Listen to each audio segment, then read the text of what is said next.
গণতন্ত্রের জন্য যিনি আপোষহীন লড়াই করে গিয়েছেন বেগম জিয়া, উনি বলেছিলেন যেদিন জনতার সরকার প্রতিষ্ঠিত হবে, যেদিন এই পার্লামেন্ট জনতার সরকারের কাছে যাবে, এদিন এই সংবিধানকে ছুঁড়ে ফেলা হবে।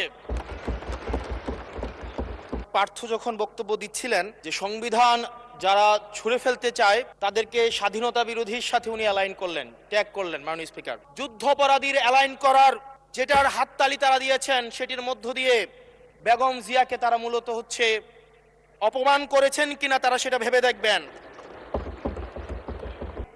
আমাদের সর্বশ্রদ্ধেয় মাননীয় সংসদ আন্দালিব রহমান পার্থ যখন বক্তব্য দিচ্ছিলেন, উনি যখন বললেন যে সংবিধান যারা ছুঁড়ে ফেলতে চায় তাদেরকে স্বাধীনতা বিরোধীর সাথে উনি অ্যালাইন করলেন, ট্যাগ করলেন। মাননীয় স্পিকার, এবং তখন ট্রেজারি বেঞ্চের সম্মানিত মাননীয় মন্ত্রী যারা ছিলেন তারা সেটাকে টেবিল চাপড়িয়ে সেটাকে সমর্থন দিলেন।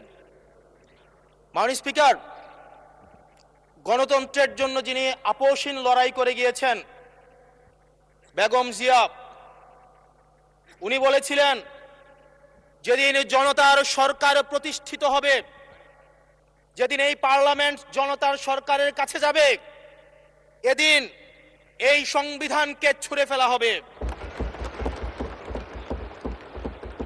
ট্রেজারি বেঞ্চের যে মন্ত্রীরা ছিলেন তারা দীর্ঘদিন, তাদের সারা জীবন তারা বেগম জিয়ার সাথে রাজনীতি করেছেন।